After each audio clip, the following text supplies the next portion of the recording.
about 60 people in the room now and about twice that signed up. So there's always in next 10 minutes, there'll be people shuffling in, but I want to say hi. We've got truly a national audience here, and I'm so glad because it is an incredibly rich presentation. First of all, if anyone heard the music as you were waiting, that's all from 1969, which is, okay. yeah. So I think it was Gimme Shelter and Honky Tonk Woman. And I actually didn't do Good Times, Bad Times by Zeppelin, but Space Oddity by David Bowie. Ooh. 1969, same year as the moon landing. I would not have pegged that as 69. Okay. Yeah.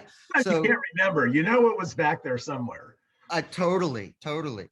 Well, that's my vintage, but it's also one of the great wines of Napa Valley, and that's a great segue to talk about Chappellet. That Chappellet 1969 is one of the world's iconic wines, and we're really lucky tonight to have two of the great representatives, the key representatives of the Chappellet winery, which dates back to that time. Chappellet is one of the remaining last of the family-owned wineries of the great family-owned wineries of Napa Valley, Pritchard Hill. And I wanted to introduce to you the great folks here. But beforehand, for those who are new, I'm Mark Oldman, and I normally do wine classes, but every now and then we have very special guests. And part of the theme for tonight is the ageability of wine. What makes wine ageable? How should you do it? And there's no better example than this Chappellet Cabernet Sauvignon, which is known to be one of the great ageable entities, the great ageable wines of the world, and especially of Napa Valley. The two folks I have with us, you can't get closer to the source. We have Dominic Chappellet, who is the youngest son of the founders. I believe his vintage is 1970. Great. Oh, 68. Sorry. Well, actually, it's good. I appreciate it. Year off. 70 is a great wine, great vintage across the board. I'm not sure about 68, Dominic. Is 68 good across the board, or? Well, I've only had our 68 one time, and it was so long ago I can't even remember. So I'll just have to go with my own experience, and it was a good time to start for me on Pritchard Hill. Well, you've worked in every facet of the winery, as an ambassador in the vineyard, heading up sales. And I know you've drunk lots of great wines. You're a collector yourself. So it's wonderful to have you here. And as a great representative of, I know your parents were advised by the great Andrei Chalachev that Pritchard Hill was a wonderful place to locate. And now as the second generation, you're kind of carrying the torch and making sure Chappellet stays at the very top of Napa Valley. So welcome, and it's great to have you here. Thank you so much, Mark. It's really a pleasure. Awesome. And then the 30, I think almost 30 years, Phillip Corallo-Titus, the winemaker of Chappellet. I've watched videos with you, and Phillip, I know that you're a Napa native and that you went to UC Davis. As a precocious 18-year-old, you already knew you wanted to be into wine. You, like me, you were drinking wine. Actually, I was drinking wine and beer in college, but I think you were just drinking wine according to the interviews, and you're kind of taken not only with the enology aspect of it, but also the romance, from the smell of the cellar to the fact that, you know, this is just an agricultural product that is risky and always changing. So Phillip, thank you so much for being here too, the winemaker of Chappellet. Thanks for having me, and thanks for reminding me of things I've said in the past, because I said them earnestly, and you're reminding me. Yeah, it was a long time ago, but it was coming into the wine industry. Once you experience when you're young or older, those experiences are so profound that if you decide on a life of making wine, I think you've made a pretty good decision. And it's never too late to jump into it. And in fact, I read, Dominic, that your parents actually started out in like the coffee, some sort of part of the coffee industry, but then left Southern California to relocate in, I guess, 67 or 66 to Napa Valley, which is a bold and great move. Well, it was bold. They had 5 kids at the time. They lived in Los Angeles. By all accounts, where my father's business was successful, and they could have just stayed and made a life down there. But boy, they decided to throw in all their chips and try something completely new. Move to Napa Valley, and I'm certainly glad they did it. I think if they hadn't, then I probably wouldn't have been born, because I was born up here. So it's something I'm really grateful for, and to be part of.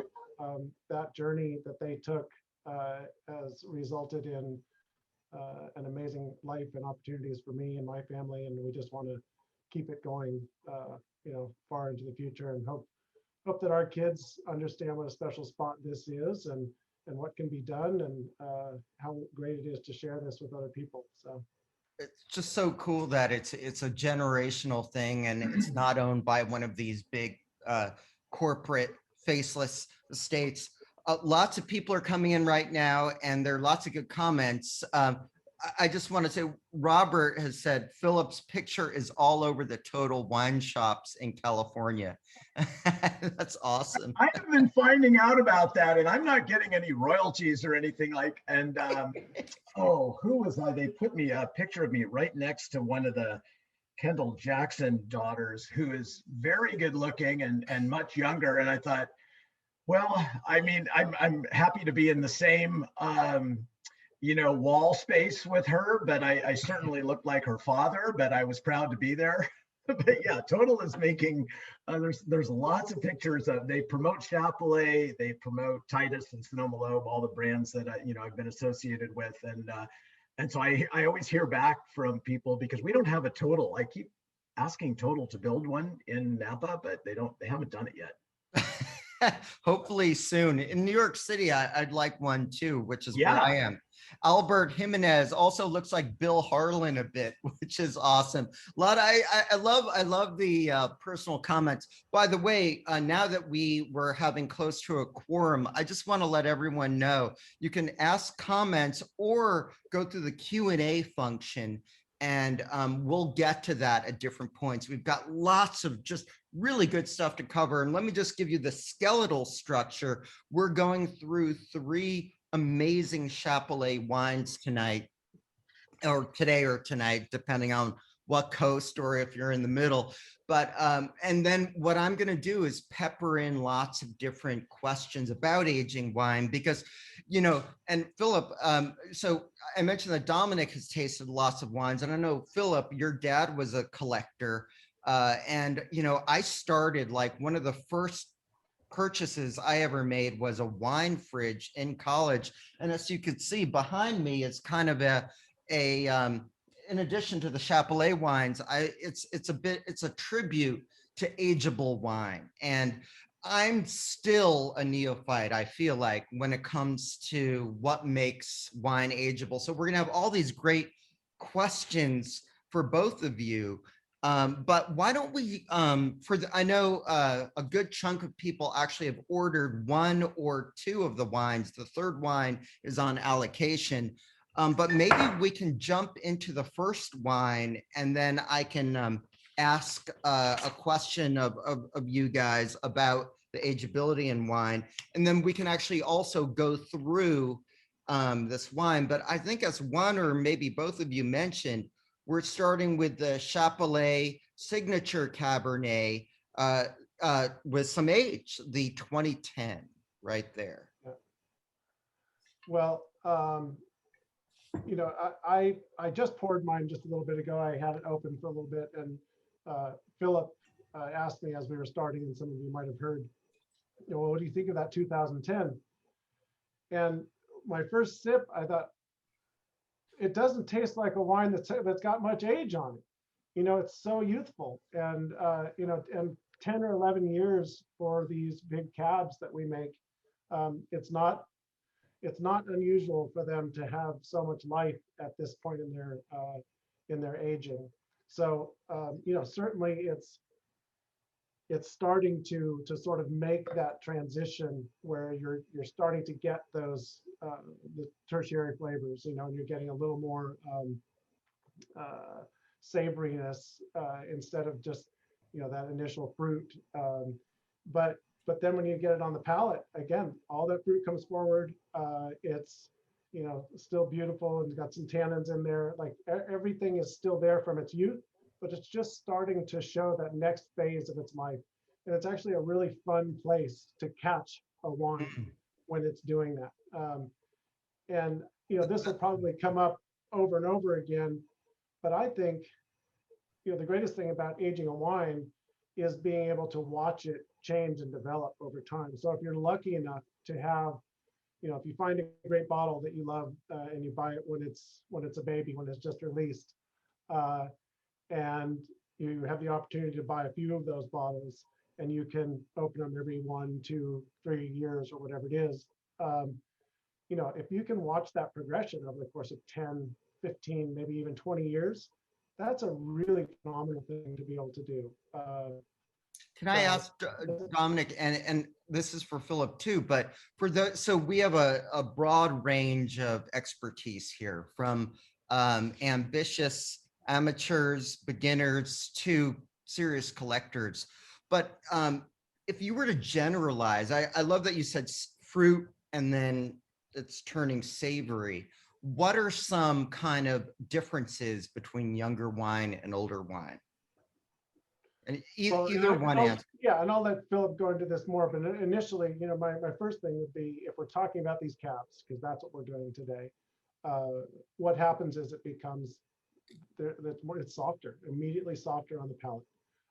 You know, there's the tannins have backed off a little bit.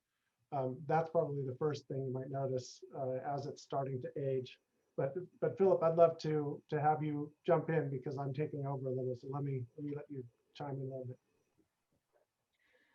Well, you know, it's I mean, the changes are in some ways subtle, you know, with a wine that's this kind of built to last. You know, the changes don't come quickly, they kind of come slowly, and you're not always tasting the wine, so you're revisiting it every couple of years. But what I see is the freshness of the fruit sort of breaks down into this little like drier fruit character. There's almost like a liqueur-y sweetness to the fruit rather than a freshness. And I'm really getting that on the 2010. And then, you know, like I also was very, like, my ears perked up when Dominic said savory, because some of those herbal tones become almost like kind of spice box cedar, you know, sweetness, like vanilla starts coming out, and just the subtleties in the wine have more play with each other, and they're not so overwhelmed by the freshness of the fruit. And then and it's kind of the way that, to me, it's like, I think of, like, there's like a blackberry that's like ripe and sweet, and then a blackberry that's, you know, kind of spent a few days in the sun, and the skin starts to dry a little bit, and it gets not raisiny or porty, but a kind of a dried fruit leather sort of character. And those are, it's like a perfume of the fruit that starts coming out. And, you know, I was lucky enough to grow up with a father that collected wine, and so I always thought that's the way wine smelled, you know, because, you know, on the weekends they would drink, you know, their older wines, and my father was a real ager of, I think sometimes he lets some wines get too old because he was so insistent, you know, that they age, and he wasn't always as in tune to what's the perfect time to drink them, but, you know, kind of let's just keep, give this 10 more years. Like, you can just wait for it. But so these are some of the smells that I grew up, were very familiar to me. And of course, back then, we drank a lot of Bordeaux, older Bordeaux, and those wines had Brettanomyces too. So that was part of that, that part of that cedar, earthy forest character that came out as they aged. And I love that character. I was going to ask, because for some it's a flaw, and for some they look for a little barnyardy, like subtle barnyardy, not like horrible barnyardy. But No, you like not overwhelming, but it was part of it. It was almost added that earthy sweetness that, and it's we can't take risks like that anymore. But at the time, they didn't really consider them to be risks. So, these kind of real hedonistic, rich. Maybe sometimes when I think of a cigar, people say cigar box, but then I start thinking of the Maduro wrapped cigar, the really sweet cigar, that comes out, that I start, I pick those things up in older wines, and I think we could just sit around and smell and take little sips for hours, well, and find new things. Yeah, and I just want to chime in. So I'm tasting this and smelling it as we're going along. And in the past 45 minutes that this wine has been open, right, it's been revealing more of itself as you go along. So I'm getting, different things in the nose than I was before. Initially, like you said, it had all that sort of bottle bouquet. So it had been kept in, right, been held in, and then everything sort of exploded out as you opened it up. And now it's sort of finding its balance. But I'm getting some of that earthiness really is becoming prevalent to me, especially in the nose. And I think that's, lovely. And again, sort of like you, Philip, my father, collected wines that were meant to age. And, we were in his cellar just the other day looking at some of those old ones, and I have some photos of those that I think I'll bring up one just since we're talking about aging, and this is sort of a Please. fun one. So wow. Those are some that are in my father's old cellar. And these. Oh my! Hey, there's my birth year. You didn't. I never knew about this. Well, did you see how Leisha put her name on that one? But that's not her birth year, I don't think. I think Dawn was saving that one for me. I think you're probably right, Philip. Which is I love the 1933 with that old label maker there. That's real old school. Well, so here's an issue with aging, right? You've got to think how are you going to keep it somewhere where it's going to be well kept? Right. Well, my father's first cellar that he had up here was underground, and it started to seep a lot of moisture, and eventually what started happening is these labels started to fall apart. Sure. It was probably great for the corks, kept them moist, so they weren't drying out. So everything in the bottle was doing great, but the outside was getting hard to decipher. So my dad started going along with one of those little Dymo, labelers that you click, click, click, and labeling, the year or the vintage or, whatever it was on there so he could remember what was in that bottle. And eventually those all had to get moved out of that old cellar, and they sat in a room with a refrigeration unit in it, and they were fine. But the cellar that my dad had always dreamed of didn't come till much, much later. And that's where these old bottles are now stored.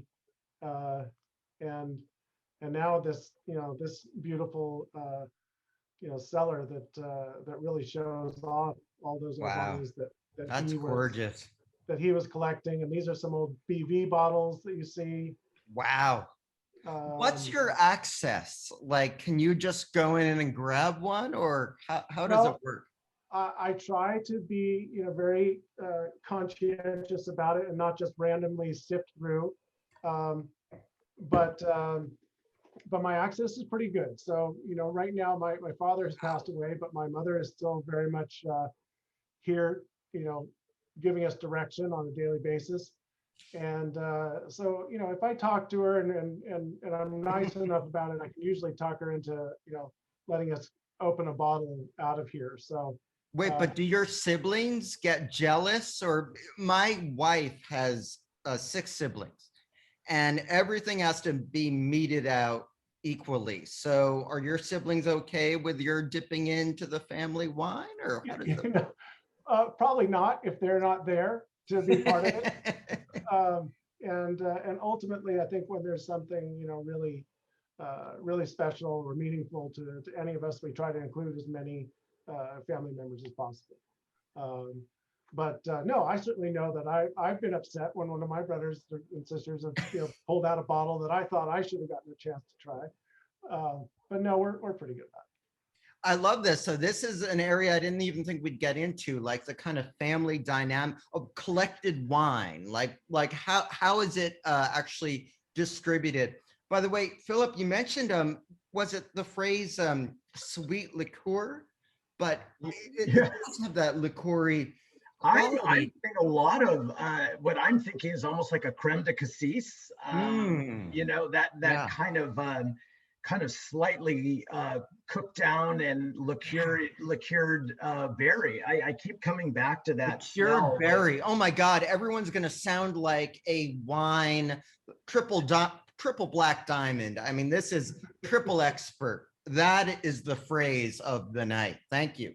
But sorry to interrupt. Finding so much going on here, but at its core, it's a very dark, rich, very layered wine. You know, little notes of you know, the tobacco. I think I went down the road of the Maduro wrapped tobacco, but also like coffee notes as well. But it's changed a lot in the last 20 minutes or so since we've been, and that's, to me, that's a good sign, because it's not going anywhere bad. It's just going to go more good places. Hey, Philip, Exactly. I opened up the Q&A, and I think this is one that you might be interested in answering. This Robert Wandling says, do Cab Franc, Petit Syrah, and Las Piedras all age as well or as long as the Cabernet Sauvignon? And you were just talking about some Cab Franc the other day, so. Yeah, you know, that is one of my sort of favorite topics, because I have been collecting, you know, it's a limited collection. I have a lot of my family's wine. I have a lot of the Chappellet family's wine, and then certain friends. So it isn't like I'm getting wine from all over the world, although I do like Ornellaia and a Super Tuscans and things like that. But what I find is that, you know, we kind of hyper focus on Cabernet Sauvignon and Bordeaux as the ageable wine, but it's so other wines maybe don't, you know, they're not evaluated on as regular a basis, or sometimes people just don't care.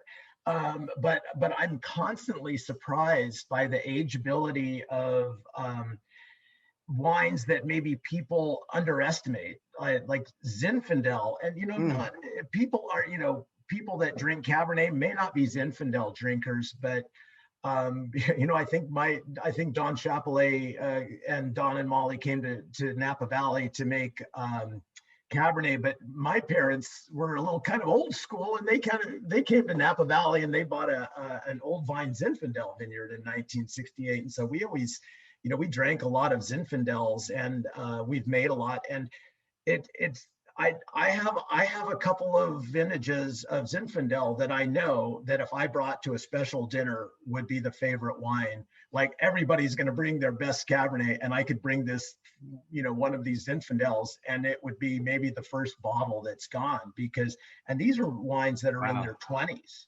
And so, but, you know, from very old vines. So I'm always surprised. And I think the wine that I find is one of the most hedonistic wines as it ages is Cabernet Franc. And it just smells like Bordeaux. You know, it's a wine that it bridges the gap between Napa Valley and Bordeaux. And to me, you know, the smell of Bordeaux is many times the smell of Cabernet Franc. And not to get too geeky, are we talking pencil lead? Are we talking minerals? Are we talking black currant? What yeah, I think Bordeaux all of the like? above, but I think that you know, the kind of the sage and the graphite and the more graphite, you know, where the fruit is not so obvious as, say, in this 2010 signature, where things are a little more subtle and they're a little more herb and spice based rather than fruit based, but there's always that kind of really beautiful level of red and blue fruits, but not so bombastic as a Cabernet. And so I've been very lucky that I've put a lot of them in my cellar and kind of forgotten about them. And then I think, oh, I should drink that wine before it goes bad. And I'll taste it and I'll go like, oh man, this has got years to go. Wow. And I've got a few geeky friends. And so I save my Cabernet Francs for them, because they're. Can we all be your friends? Now, James Watson, let me give you an add-on question that relates, and this is for both of you, but so we're talking about other grapes that lead to nice ageability. And by the way, I've had Pinot Noir. It's not all that often, but special Pinot-based wines that age beautifully. But James Watson asks, what is the one factor you could say is the most important to allowing a wine to age well? Or is it multiple factors? Chappellet has it. I've tasted from 1973 to current releases, and I've never had a bad Chappellet. This guy is not a plant. I have no idea who he is. But anyway, so please answer that. What factors should we look for? Well, I'm going to give the easy one, and Philip, you can dive into some more. But this is easy, and it's probably overstated. But I would say the most important factor to ageability, from what I've seen, is balance early on. If you have a wine that is, really hard to drink when it first comes out of the gate, and you're not really enjoying it, and you think, well, it's going to get better with age. It might, but it may never get to where you hope it'll get. I mean, really, I feel that the wines that I've enjoyed that have aged well are ones that I've started off enjoying when in their youth, and I've watched them transition gracefully into their age. So that's just a very general thing, but I think love to hear from Philip. You got some of your thoughts about that.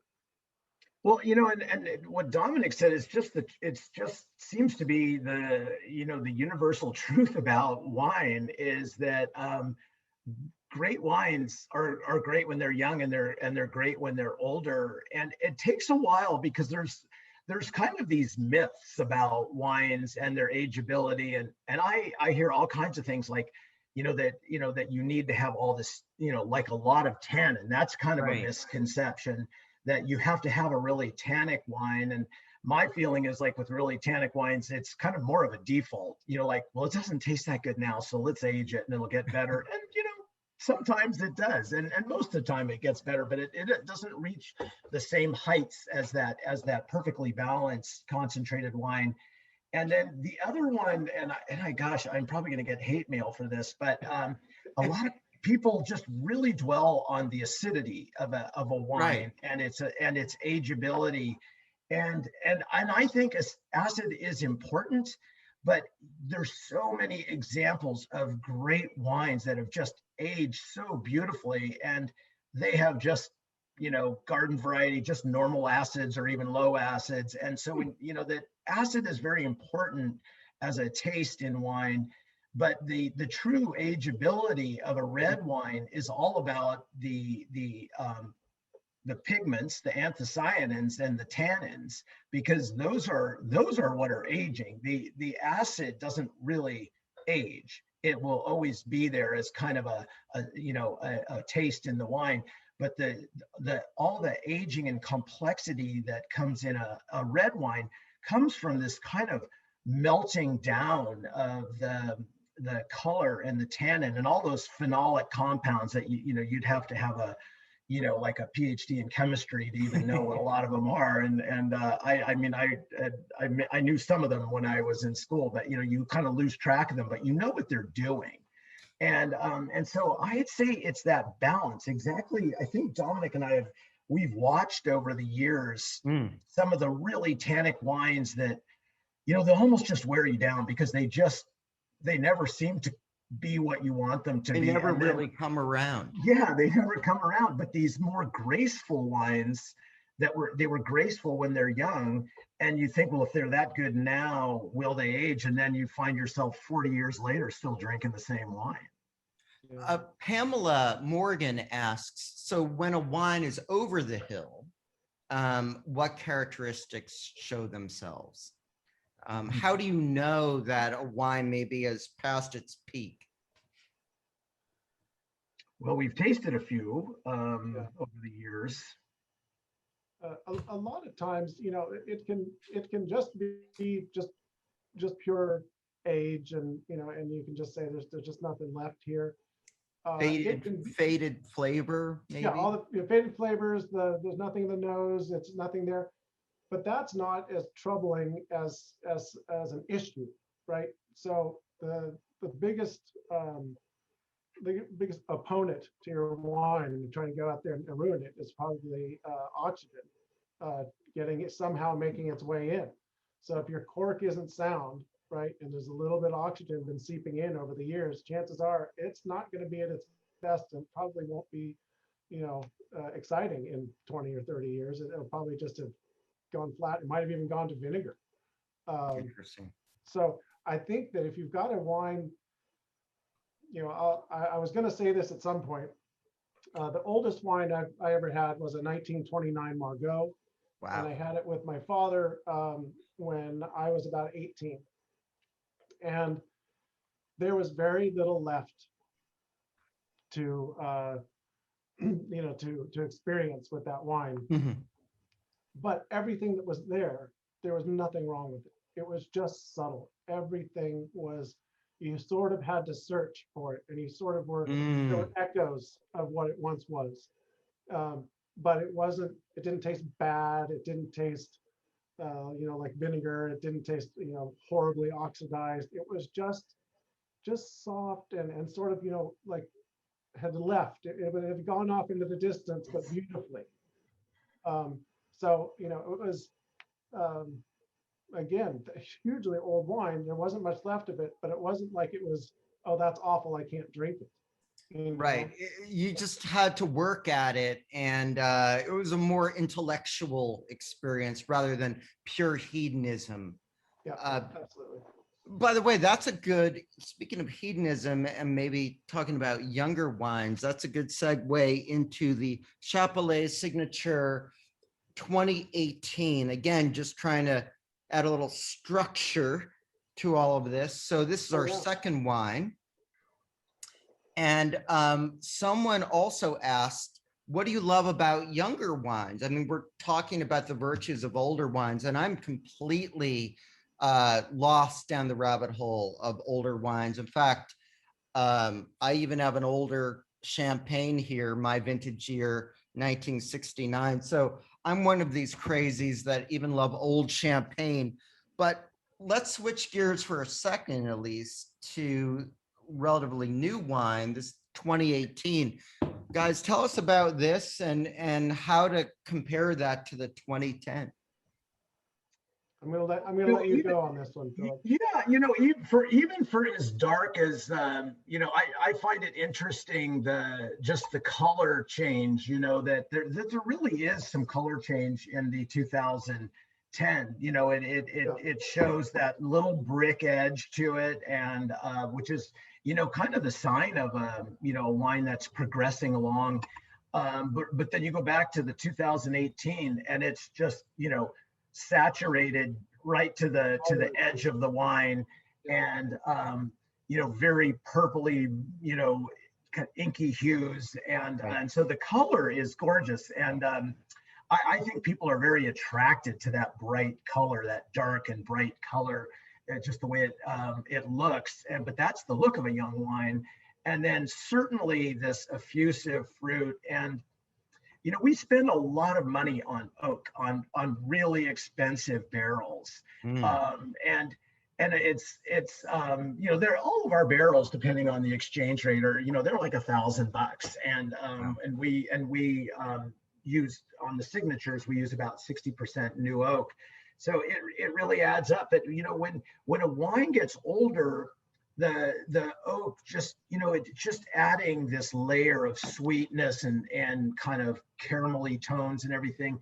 But if you go back to the young wine, you really smell the nuances of the barrel. They haven't just melded with the other characters in the wine and lost, they still have a really distinctive contribution, the smokiness of because the barrels are, these barrels, they're aged, the wood is aged for 3 years after the tree is cut, and then they're toasted, they're made and toasted over a fire for, approximately an hour. It's a real art, but you get all those, coffee, chocolatey, espresso notes that I think are very pretty, and some of the tannin from the barrels, you can feel that too. It's giving it structure. So it's the naturally occurring complexity of the grapes from Pritchard Hill, but then the smell, these beautiful smells of from the barrel, these very high-end barrels. And so I think that's a big part of it. And I think for as much attention as we pay to the oak and exactly what forest and exactly what barrel and how it's toasted, by the time you get down to the 2010, some of those subtleties are gone, but you can really smell them in the 2018. And we have a way of making wine, and I think it's our way of making wine. I think other people do it too, but I never like to see, going back to what Dominic and I were talking about, I never want to see a young wine be out of balance, because then I feel like I haven't done my job. I have so many tools to work with, amazing vineyards, 2 wineries on the property, all nice little tanks to separate out the different parts of the vineyard. We have Cabernet, many blocks of Cabernet, Merlot, Petit Verdot, Malbec, Cabernet Franc. If we can't make a delicious, balanced wine from all of that, we're just not, we're not thinking, trying hard enough. Right? Yeah, we're not trying hard enough. We don't understand the process. So I like to think of that. I did see a question come up about, Chappellet wines being accessible, but this wine is young, but I think it drinks really well. And it's got a great future ahead of it. It's just going to fall in line with the other, family of Chappellet wines. So there's a lot to like about that young wine, and we try very hard. It doesn't just kind of end up that way. We really are very aware of who, what we like and what, the people that buy our wine like. So I'm just going to chime in on the 18 just quickly. Yeah, please. My first impression when I put my nose in there, I was actually surprised, and I haven't had the 18. I haven't had too much of the 18. I've tried it a few times. But the thing that was a little bit surprising to me was that I got initially lots of coffee ground smell, just beautiful, and some sage. So these again, these savory things that I would have expected maybe to come along a little later, but it was the first thing that hit me. Which I think is that coming from the oak barrel, we think, or the grape, or? I mean, I think that sage, or that sort of a little bit of the green characteristic is something that I've picked up on our mountain Cabernets for years, and I love it. I think it's a wonderful part of the component. Well, sorry, that's a great. So what's the deal with mountain Cabernets? Like, why, if a label brags about that, why is it doing that? What's the advantage of coming from a mountain versus other places? Well, we take great pride in the fact that we're in the mountains, and it's a whole different growing condition. I did grow up in the valley floor in St. Helena, and have made a lot of wine from the St. Helena area. So and then I've spent a lot of years at Chappellet. So the difference is, to me, there's many places, you could make generalities about the wines, but there's many places where they'll come together, and there's an intersection between wines, no matter, where they were grown. And, but there is a typical character, and not all mountain vineyards are the same. And so, we're on Pritchard Hill, and that's a very unique spot. There's not a lot of vineyards on Pritchard Hill. And, so you think about the mountain appellations, How Mountain is very well known, and, massive wines, big, dark, concentrated wines. Pritchard Hill, big, rich, but kind of elegant wines, and have a lot of kind of this, mineral backing to the wines that just give them a very distinct personality. Atlas Peak, I think, gets a little rangier, gets cooler, a little more herb. Mount Veeder, completely different story. And so, we focus a lot on, it's not just, mountain vineyards, but, our life has spent on Pritchard Hill. And so the characteristics of ours are, now these days, I mean, what you can measure now, what you would have known anecdotally, like mountain vineyards are more concentrated. They have like generally darker color, bigger tannin, more of this kind of richness and weightiness and structural tannins. And those are things that come along with the stress of our soils, thinner soils, rockier soils, less water holding capacity, less nutrients in the soil. So the vines, we don't want to make our vines struggle. They're struggling this year because we haven't had enough water. But we don't really want them. We want them to be balanced and not overly vigorous, but we don't want them to be struggle too much, because then you really get these tannic characters. But the size of a mountain wine kind of differs from a valley floor wine, and smaller grapes. And you can push. What I found is, in sort of learning to make wine, sometimes making mistakes or bad judgment or whatever. But you don't make mistakes. There's been a few, but I don't like bring them out too often. But I've tried to make mountain wines out of valley floor grapes, and you know what? It's just not true to what those grapes are. You can make them big and concentrated, but they almost get rustic. They lose their identity of the finesse that they might have. And so I'm kind of more of the mind now is let the valley floor make what it's really meant to do, and let the hills make what they not reverse engineer it into something else. Authentic to their location. Can I ask you guys up to their terroir? So what about, so we just had a 2010, we had a 2018. We talked about certain differences you'd expect in a younger wine versus one with some age.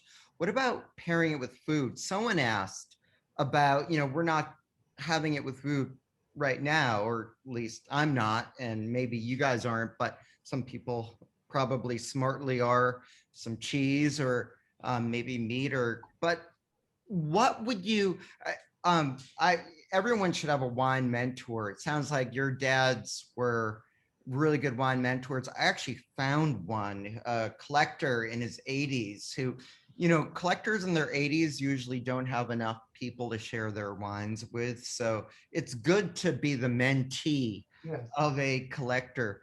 And we would go to restaurants with his wife, and he would make sure not to, when he had ordered really old, faded, perhaps past their peak wines, he wouldn't order dishes with garlic. He was very careful to not overpower an older wine. But how would you pair food with a brand new wine versus like a medium old wine versus a very mature wine? Dominic, you cook a lot more than I do. So, I think you basically hit it on the head, Mark, no surprise. But I think, again, right now we're talking about Cabernet, and we're talking big, bold, beautiful Cabernets with a lot of structure. In their youth, they'll stand out to just about anything, maybe except for artichokes. That great wine killer. That's the wine killer, right? Or sweetener, we should say, yeah. Yeah. So classic things like a big steak, maybe with with some garlic, in the marinade, or in the rub. It'll handle all of that, no problem. And it likes that fattiness that you get in a steak. As they get older, you sort of want to temper your meals, towards that more delicate character that's going to be happening in the wine. So again, trying to match what's happening with the wine. So while a couple years ago, I did open a very old bottle of ours, and I shared it with some friends, and we decided to have it with steak, but I didn't put any marinade on it at all. I didn't do any rub. It was just a little bit of salt on the barbecue, and so it was subtle, but that was sort of the way to go. So again, which vintage? Sorry to interrupt, Dominic, but which vintage? Well, that was a 1969, which now the truth comes out. Yeah. And you didn't share it with the rest of us. Okay. This is the bottle, actually. Wow. So oh my God. I had to save the bottle because there are very few that I managed to get into my cellar, because by the time I was of an age where I actually had a cellar, believe me, those 69s were gone in somebody else's spot. So not sure exactly how I swindled that one and got it into my little slot. But did it come from the family closet or? And I tell you, speaking of that, we have our eye out all the time on the internet to what is it? Benchmark. Sure. There's other wine collecting companies out there who buy cellars from people, auctions, and they'll go up, right? And they say these are for sale. So we're always looking for those, and we've got friends out there looking for them too. And when they find an old vintage of Chappellet, we typically will buy it, because our resources are dwindling. The amount of wines we have in our library from back in the day, we're down to bottles in some vintages, not cases. Some of the bottles are huge, and that's but then you really need to have more than just a couple friends over. But we do have the Jeroboams and Imperials, and a pretty good selection. Those and I think that there's I think we're afraid to go to those because they are limited. But I think with some of these wines, I think we just need to find occasions, just like with other old wines. You just don't. I'm kind of the mind that, if you think it's ready to drink, and you're going to have a good time with that bottle of wine, you probably should go ahead and drink it. And I think that applies to the big bottles are an issue, because you do need a large enough group to do justice to it. But at least one more person. Can I think it's a good point of not letting some of these wines. The 69. I would love to know, Dominic. Because I'm usually, when I have that wine, I usually have like this much of it, because we're all coveting, and you've got like 25 milliliters of it, and you just kind of keep sipping at it and hope that you're drinking it at the right time, because some of those ephemeral qualities, they can be there and then gone. But if you have a bottle, even between 4 people, you have plenty of time to spend with that wine and watch the evolution, and maybe hit it right in the at the peak. Well, the funny thing is that this friend brought over a bottle of 69 Robert Mondavi to have at the same meal. But I went to go open the cork, and I just touched it with the opener, and it literally fell into the bottle. So the cork was completely dried out. The wine was gone. There was so it was really unfair, because I really would love to have had those side by side and just seeing what was going on there. That's a good point. The corks, they don't last forever, and at a certain point, it's not a bad idea to recork. And I've heard of some of the first growths coming around and recorking people's wines, but since I don't have, I think all the first growths I've had, I've drunk already, and they were all too young when I drank them. But nobody's come knocking on my door trying to top mine up. So, but we do hear about those things. But if you you know, I think once a wine gets to be a certain age, we've done that at the winery, gone back and boy, talk about people are thrilled because they get to taste all the wines too, Mm. because you know, you have to open another bottle to top the other ones back up with. But putting fresh corks in a bottle really ensures that it's going to, you know, if something's going to go 50 years, it's got to have a great cork and very, very stable aging conditions. You know, what you don't want Mm. is what most people don't have, which is you don't want that fluctuation in temperature in aging, because it does kind of, you know, it does allow the wine to breathe a little more through the cork, and heat is never good. Like Dominic was saying, that heat and oxidation, they're the worst thing. And Right.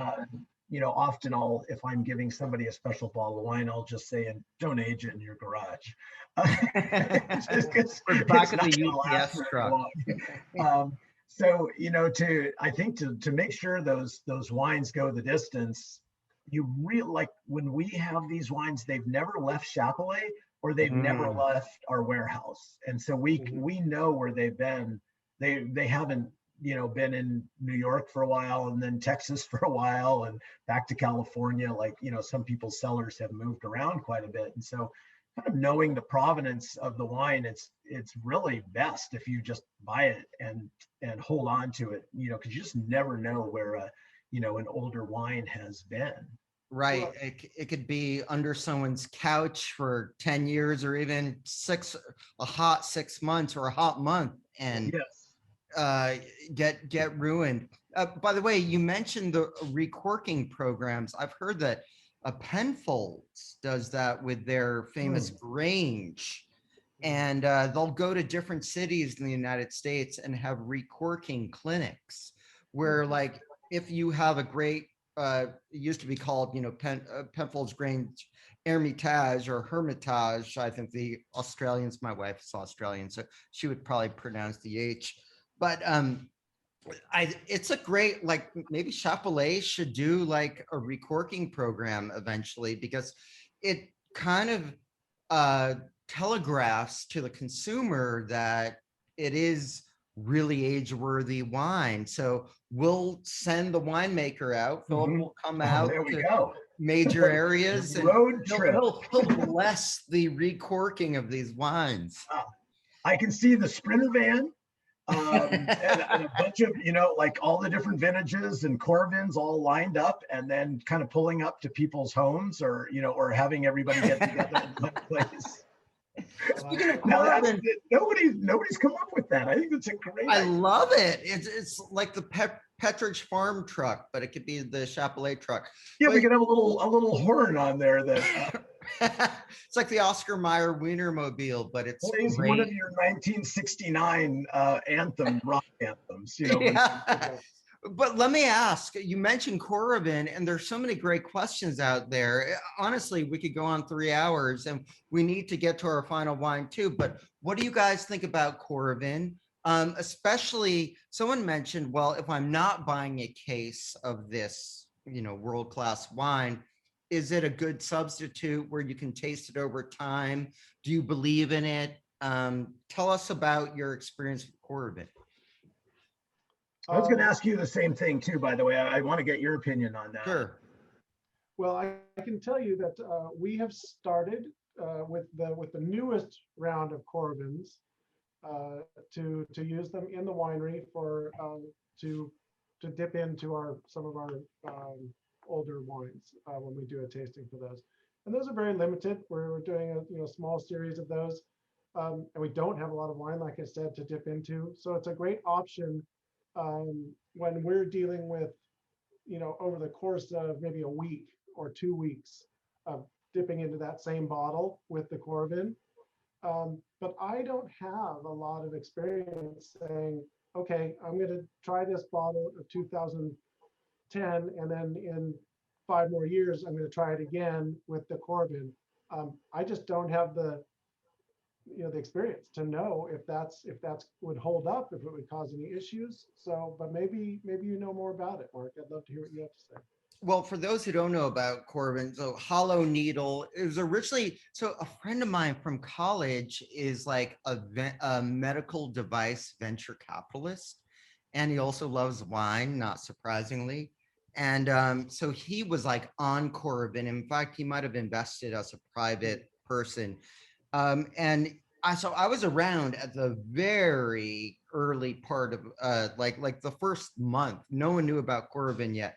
And the concept is amazing. You know, argon gas gets put into the bottle and preserves the wine, and it basically allows you to drink the wine without uncorking it, taking the cork out.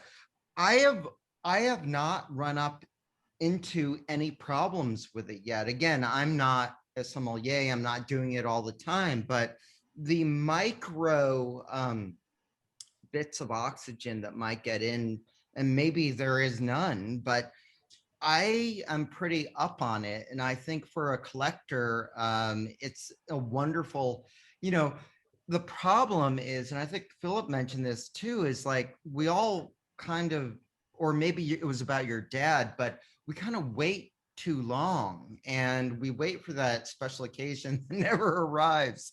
By the way, I bought during the pandemic, because no one's buying dessert wine these days. I thought you guys would be uh, uh, amused, and not everyone, guys and girls in the audience, to be amused. Bought a 15 liter of 2013 Echem, because I could, and because no one's buying dessert wine. So that's the thing at auction to buy. Like dessert wines are like the bastard child, because everyone's trying to avoid like a lot of sugar and that sort of thing.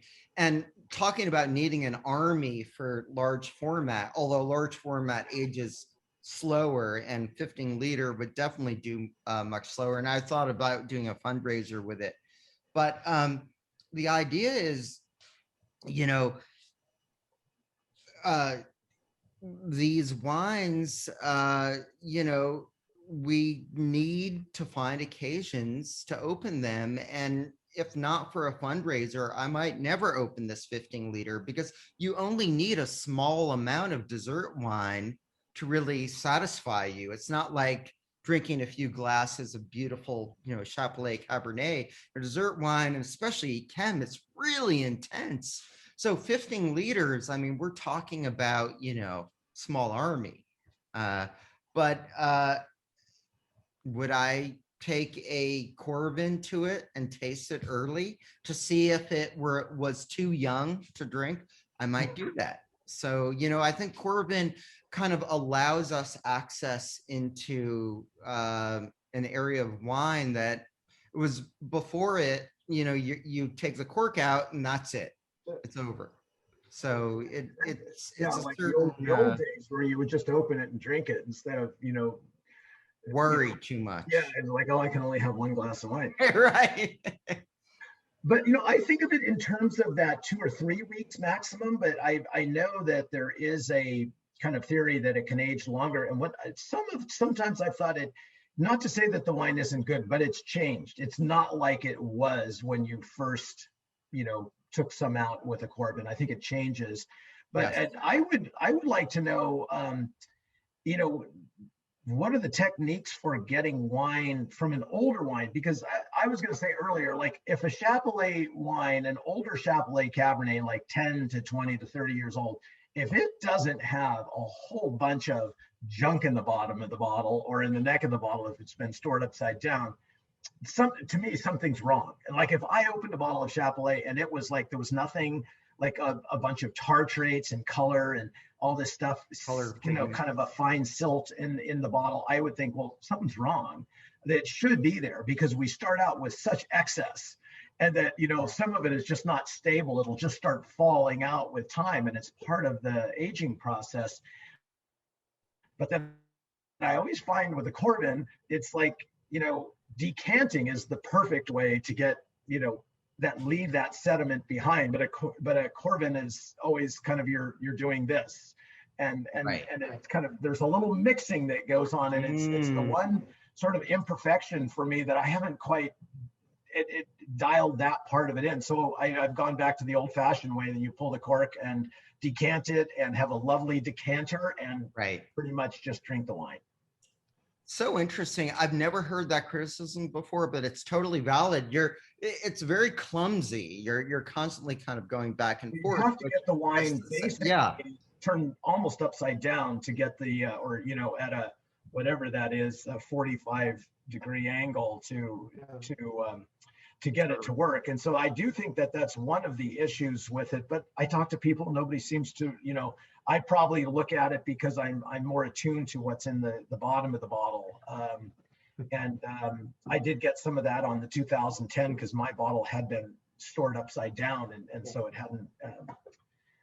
So let's jump to the last wine. This is the famed Pritchard Hill, and this is the 2018. So is this even available yet, or so this is a preview wine? So this is the best of what's yet to come, and this won't be released until September.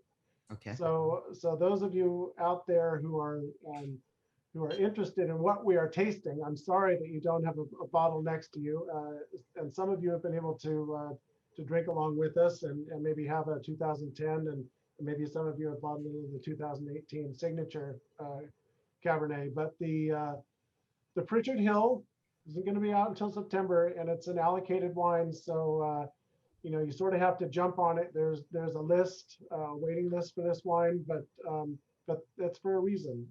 You know, it takes all of those vines that you see behind Phillip there in his background, and the ones behind me in my background. The idea behind the planting on our property is to see how many of those grapes actually make it in to that bottle of Pritchard Hill. And, you know, hopefully Phillip will go into a little bit of the process as to, you know, how we decide what grapes get into that bottle. So a very severe selection, I'm thinking then.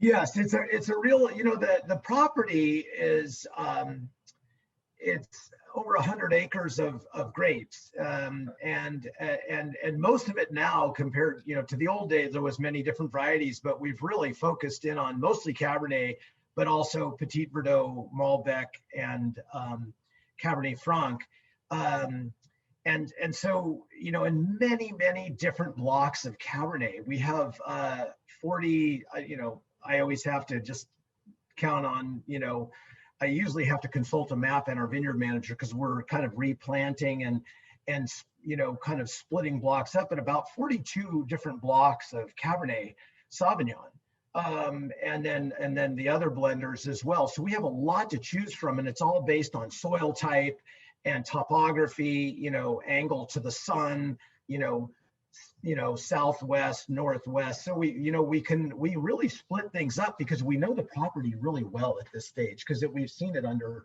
a number of different plantings and, you know, row directions and things like that. So we have a lot to work with, and we know where the better fruit is on most years, but it isn't that predictable. And especially as we replant the vineyard and have new vineyards with new rootstocks and clones of Cabernet and, you know, row directions, things will surprise us. You know, it's a very evolving process, but in the end, we make every wine like it's going into this bottle, but they just don't all make it. And so it's a very tight selection that, and we've developed a formula for going through and like how to define quality. And you can't be sentimental. You can't say, I love that block, or I love that variety, or that clone, or, you know, it's purely, it's a hedonistic, you know, and well, that's fascinating. What's part of this Studio 54 velvet rope? Like, what gets you in?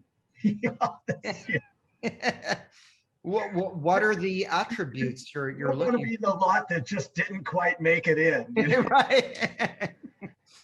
So can you share with us, like, like when you're in the room, what are you looking for? Well, you know that you kind of know that sort of level of perfection when you taste it, right?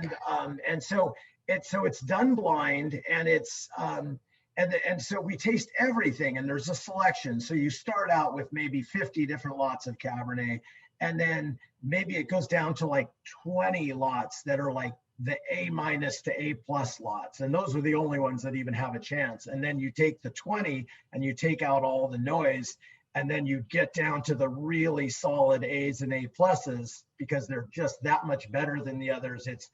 It's aroma, it's flavor, it's structure, it's the, you know, the quality of the color. And then that 20 will go down to 10. And those are the ones that, you know, that's when you've got a real horse race there. Those are the best of that vintage. And then we also then on the side have the very best of the Petit Verdot and the very best of the Malbec. So we get down to the point that once things are of that quality, they just start fitting together. It's like they belong together. But you know, there's always outliers. You know, if maybe something's a little herbal and it's kind of throwing some noise into the blend and you don't know what it is. And so then you kind of eliminate those. Maybe something's the tannins a little rustic. You know, maybe there was some dryness to the fruit and the tannin doesn't have the real pure supple character that we want to see. Maybe you take some of that or you take half of it out, and then those things just start fitting together into this very harmonious, high quality, you know, a wine that is just so perfectly balanced. And then the oak around it, you know, it's going into the best barrels, you know, the ones that are really connecting with the wine. And then you put that all together and just walk away. You know, you put it in ice cold room. You know, our wines age in very cold cellar. They age at about 52 to 53 degrees. And so then we'll put those, you know, that Pritchard Hill blend together, and it goes into the coldest part of the cellar, and it just matures. It comes together, but then we'll always leave things out. We don't put it all together. We'll put about like 90% of it together. And so after it's aged for about 5 months together, then we'll revisit it and say, well, how did we do? And now what did we leave on the side that might go back? So it's a wonderful experience. I mean, it's probably more fun than it sounds. And it sounds fun. So, I mean, it's just a joy to work with this quality of wine. And then the people that I work with at the winery, we've done this, you know, many times together now. Like we've made some of the guys I've worked with, you know, we've made 15 vintages of this wine together. So we kind of know that, you know, we know the pattern and how it goes. And, but it's still a challenge every year.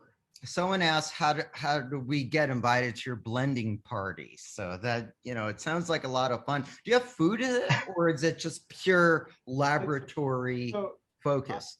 I can tell you that what happens is that they're locked in and the door is closed, and you know they're focusing and they're doing their thing.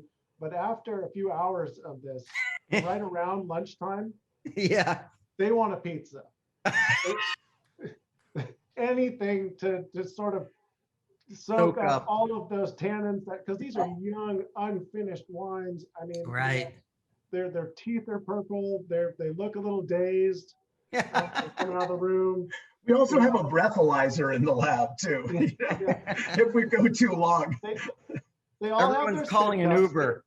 They all have their spit cups. They're doing it the right way. But you know, while it is fascinating to be part of that, and I've definitely sat in on some you know, some blending tastings and trials with the team in there. And what always, you know, just impresses me is the level of understanding of this property when you're in there in those tastings, because everybody at some point has a comment. Oh, you know, I think this was the blend that had a little more from the upper terraces. Oh, I think this blend was the one that had some more from down at Wells Ridge. Or, you know, this one, I definitely know that these were in the Tarranceau barrels. You know, whatever it was, their level of understanding of these wines, because they live with them, they live and breathe them from their inception, is really impressive and so fun to be a part of, and humbling. You know, when you just sort of step into that, it's an incredible process. And I always say that we can, it's not rocket science. We can teach anybody to do it. You just have to have the opportunity and not feel too self-conscious, because people come in, they're like, oh God, what if I make a mistake? Like, hey, we make mistakes all the time. This is what, it's a trial and error process. So we can teach people to do it. It's a very learnable process, because we all have, palates that, recognize quality. I think it's just inherent in humans to know what really tastes good. I love that. And that helps us separate the mythology from the reality. Sorry, Dominic, what were you going to say something? No, I was just going to say, part of your process, though, I think it's really interesting, because you score them as you go along, right? Everybody's got a little scorecard and gives it either a 1 or a 0 or however you do it. But then at the end, once everybody sort of tallies it up, the person who scored the highest, the lowest scoring wine, the highest, right, has to then justify their high score, if that makes sense. Can you go into that a little bit, Philip? Because I think that's a great part of that process. Yeah, we do this. Nobody even has to say anything, but we start talking about the wine that gets the lowest score, and the person, like Dominic said, that gave it the highest score has to come out and say why. And then you work up to the the wine that gets the highest score. There's always somebody that didn't rate it well, and then so they're back on the hot seat. But there's a process, and we do this, and it's very choreographed. Like, nobody has to tell you what to do. Everybody just falls right in line. I love that.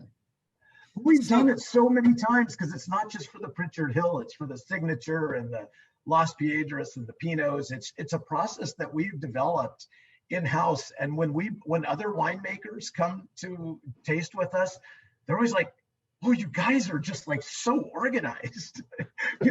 It's not just a free-for-all. It's methodical. You've got this. Yes. I love that. So we're past the time, but I think everyone's so fascinated. And by the way, this was the most amazing tasting, and I've learned so much. But I wanted to give you guys a power round, like a short answer, because I think most of us are like, whether you're an owner of a winery, winemaker, like this is kind of like the final step of being a human being. Like, this is like what we'd all like to do. So I've got some fanboy questions, quick answer questions that I think will entertain people. So let me ask both of you these questions. Number one, what is the or a bottle that hooked you on wine? That got you into it? Made you love wine? And by the way, you both had parents who were into it, so it's a little different. It's sort of an unfair question for me, because I had nothing to do with it, and the wines that I got to try that got me excited about wine were wines that my father was excited about, which means you saw a couple pictures of some of these things he had in his cellar. So yeah, I remember trying the 45 Mouton when I was probably 10. Wow. 61 Latour when I was probably 12.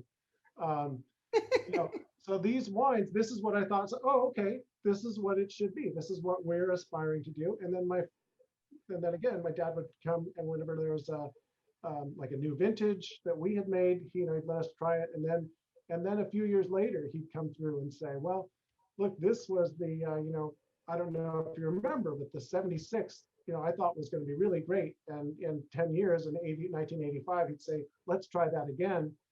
And, sure enough. So I started off with this really jaded and not realistic view of what wines should be and what I was looking for.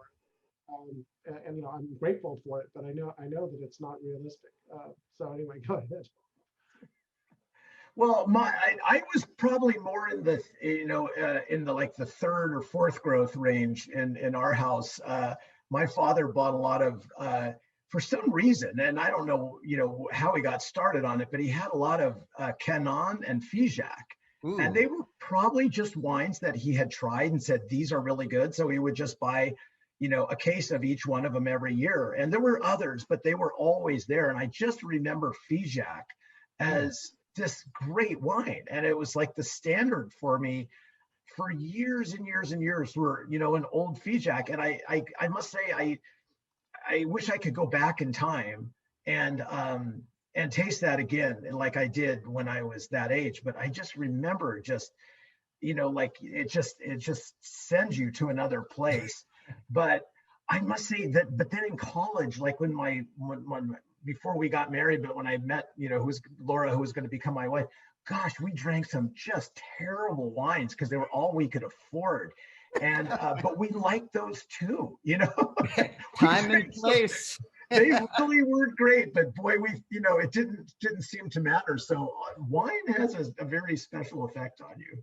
Wine can be very contextual. What goes on in your mind sometimes is not totally related to the quality of wine. Right. Let me ask, so of good wine you both had, what is the one of the most unusual aromas? And I love that.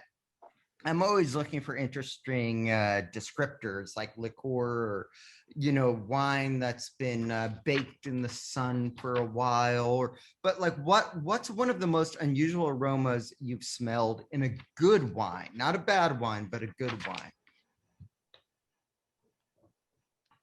Phillip or Dominic? So I'll just talk about one thing that I get out of our wines a lot that I've had over the years that I refer to as burnt honey. Or cooked, burnt honey, which I think can be beautiful, and I'm not burnt in a bad way, but just, you know, sort of feel like it sort of has that reductive smell. I love that honeycomb smell in general, but there's a little bit, so maybe that toastiness of the oak is playing into that. Maybe that's, is that a red wine, a white wine, both? Red wine. So our Cabernets. I will get just a little bit of a hint of that in there, and I sort of look for it in our wines. And again, I don't think it's something that people, not many people tell me, oh yeah, this is what I'm getting, but I'll talk about that. So maybe it's my own weird nose. I don't. You know, I would say nothing too unusual, but there's certain things that just really kind of, you know, they take me to that place where I know I'm drinking great wine. And you know, kind of like some of the things in the 2010. And like I say, I've really, in this last, my pandemic wine was the Ornellaia, and bought some number of vintages of that. And but when I get that kind of really sweet blue fruit, that kind of cassis fruit, but then when it has a kind of a fennel or anise, and then that kind of sage and cedar, like it comes together, and those to me are like markers for like really great, like those are elevated high quality wine. So it's not an unusual smell, but it's kind of the way those things come together that are signifiers to me of like super high-end wine, you know. And is that for Cabernet or for other? Cabernet for sure, or any of the Bordeaux blends. I mean, I like the red fruited characters, but I think I'm a little more drawn to the blue or black type of fruits, but you know, with a hint of red, but not so much red, not so driven by like a red currant or something like that. Love that.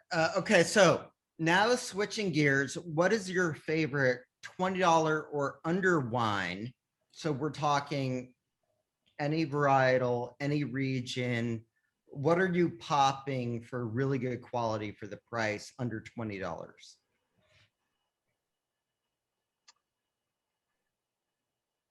I think you got the wrong people, maybe. Anything? It could be white, it could be bubbly. Okay, Dominic. I know. You guys are too upscale. I'm thinking, well, what did I have the other day? I had a, God, the problem is I'm trying to think of what it was. I had a sparkling, Albarino. Ooh. That was like $17, and it was great. It was so fun, and you know, so I think that there's a ton out there, right? They're left and right. There's wonderful wines that you can discover, and I think you know, it's often something that somebody will, you know, bring to the house, or you know, have somewhere else, you know, just as a gift, and I'm almost always, you know, pleasantly surprised. But the sparkling Albarino that I had the other day was really fun.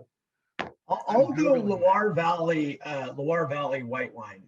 You know, either Chenin or Yes. Sauvignon Blanc, the Puy Fumé, or Minatou Salon or something like that.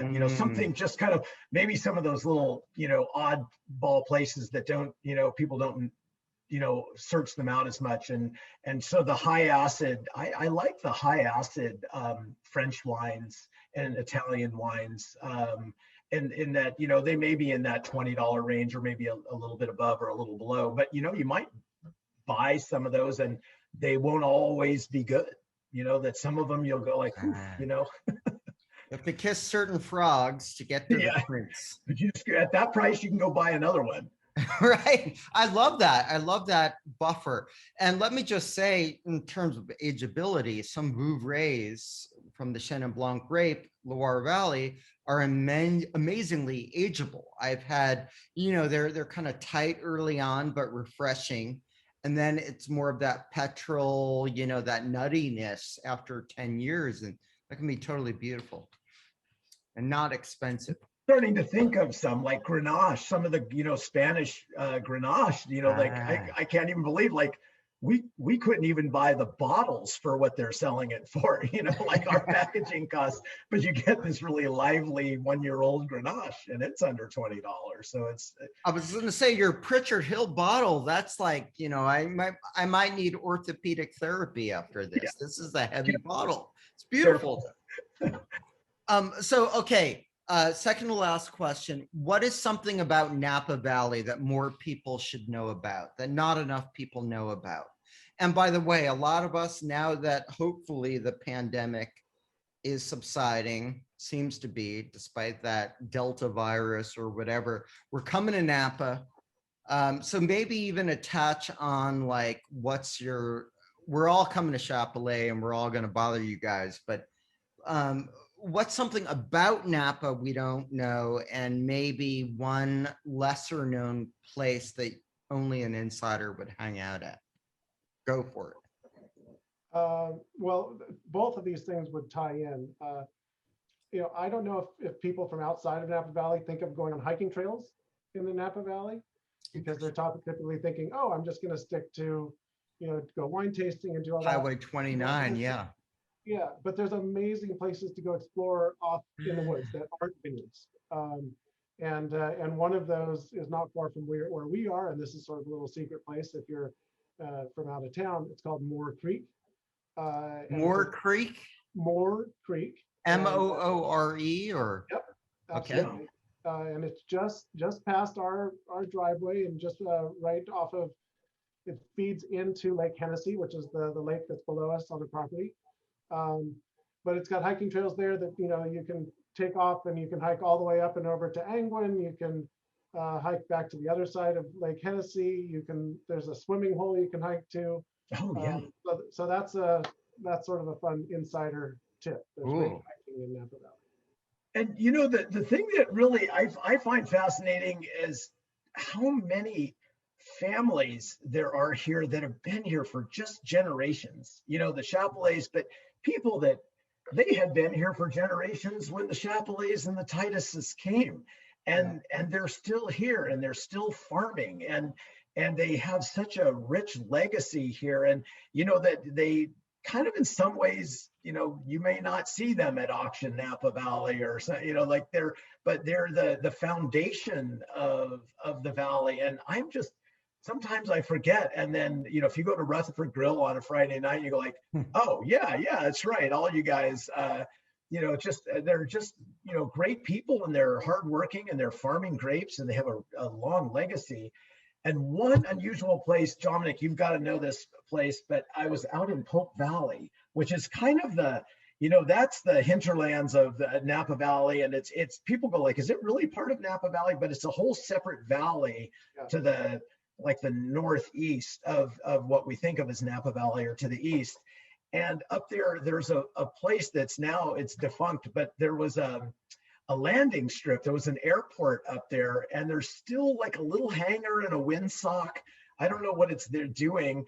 And there was, it's so broken down that you can barely tell it's there, but there was a little restaurant, and a hotel, and it had maybe like 8 rooms, and people would fly into Pope Valley. And I don't know what they did then, but they probably had a car there, and then they would drive into Napa. But the landing strip is still there, and it just kind of like your imagination kind of runs wild when you see this. Yeah. I love that. I love the windsock detail. Yeah, that's so cool. I know, it's like it's telling you if somebody may land there sometime if they get lost. You never know what's going to happen there. Okay. And to end, and by the way, thank you, both of you. You've been so gracious, and I've learned so much. I can't wait to see the video of this, because I'm actually going to take notes on the video, because this is really good wine information. I'm always a student, and you guys are the experts. So, okay. One desert island wine, Chappellet. Which bottling, which vintage would you have? What would be your golden chalice? Desert Island. So it's from Chappellet. Right? Yep, it's got to be Chappellet. Okay. Well, it's something that we're not having here today, but I figure if it's a desert island, I want something a little refreshing. So I'm going to go with the Chenin Blanc, and I'm going to go with our current vintage, because I want to make sure that the one case that I have that I'm going to bury underground, and keep as cool as I can, that I'll be able to have that for a few years and really enjoy it. So I'm going to say the Chenin Blanc in our current vintage. And is that 2020 current vintage, or? Okay. Yeah. Terrific. Oh, that's nice. Yeah. Now you made a good call. I go back to this one wine all the time, and we just had it a couple days ago. It's the 2007 Pritchard Hill Cabernet. And it's not the oldest wine. It's, but it's already got the bottle age that something like what we had today. But the wine is so perfect, and it comes from a great vintage. Like 2007 was like, the growing conditions were so ideal. The grapes budded out early, and then we had this mild growing season, but it was all shifted forward. And so we didn't have to worry about storms and things like that. And the grapes just ripened to this kind of perfection that, like, literally you could crush the grapes and come back to pull a sample the next day, and you already knew it was a great vintage. You knew, 24 hours later, because things don't look and smell and taste like that on a normal vintage. And it was just so fantastic. And that wine is so delicious right now. And one of my friends, other winemakers, I don't know if we're competitive with each other, but I love this info. Go on. But we were having dinner. It was his birthday, and I brought some of this wine. And he goes, Philip, you made a great wine. And I was like, well, thank you, because I really feel that way about that wine. It is a great wine. It doesn't matter, what continent you're on, or, what you're used to. It is just simply a great wine. And it was very easy to make. Well, you're tantalizing us. Patrick just asked, can we get a library release of that? I think you actually can. I wasn't intending that, but we do have a little bit of it for sale. Yeah, so we did open up the library with the 2007 just this spring, and I believe that there's a very small amount left. Call the winery if you are interested in doing that, or go to our website. And best if you can talk to somebody directly, because then you'll really get to push their buttons and get them to do something for you. So let's end on this note. If we were to get that wine, what would your ideal food pairing be? And it doesn't have to be the only great food pairing, but give one great food pairing you would serve that with. I'm going to defer to Dominic, because I'm so easy to please with food that I think Dominic could elevate it. Well, Philip, I'm going to make you a perfect barbecued mushroom. Wow. Are you a vegetarian, Philip? Yeah. I am. I was for a long time, and then I went back to, I was over 30 years as a vegetarian. I went back to eating meat, and sometime during the pandemic, my wife says it was my idea, but I think it was her idea that we went back to being vegetarian. And so I'm just kind of like with food, I'm so, I just love really good, healthy food and wine. And I don't feel that need to have the perfect match, because with really good food and really good wine, I just want a nice setting. I don't want like kids and dogs and, noise. I want just this beautiful setting, and then the wine just takes over. I love that. So Philip, with that, I'll give you a nice, like an aged Gouda and, maybe some Parmesan, like an aged Parmesan, and then your savory barbecued mushroom with just a little salt and pepper. So is that? And I'll bring the 2007, because I was thinking ahead and bought at least a case. I think I may have bought 2 cases of that wine because I thought I was going to need it. Not want it, but need it. Need it. Desert Islands. And by the way, Dominic, that's Umami City with the Parmesan and the mushroom. God, it sounds so great. Well, listen, you two have been princes. Thank you so much. I've learned so much. I think the rest of us greatly appreciate you and your wine. And let's pull out of this pandemic drinking Chappellet and just experiencing this great Napa Valley hedonism that we all should have in our lives. So thank you. Thank you. So interesting. Great comments. Cheers. Mark, come to see us and all of your good friends and guests as well. We're doing it. We're making a beeline, by the way. Like come September, October, forget about it. So well, I also think that come out and top up your bottles too. So and I think actually the 2010 is also available, just in case you want to know. But Mark, I want to thank you. You made this really easy for us and really fun. I'd love to do another one with you at some point if you're interested. And totally. I'd love to host you up here on the property and hang out and cruise around and explore with you. So it was really a pleasure. I really appreciate it. Thank you. Well, my great pleasure. And this is beautiful stuff. It's like liking beauty. It's sublimity. So thank you. And thank everyone for staying with us. I saw that most of us stayed with us despite the copious quantities of wine. So thank you and cheers. Cheers. All right. Thank you. Bye. Bye.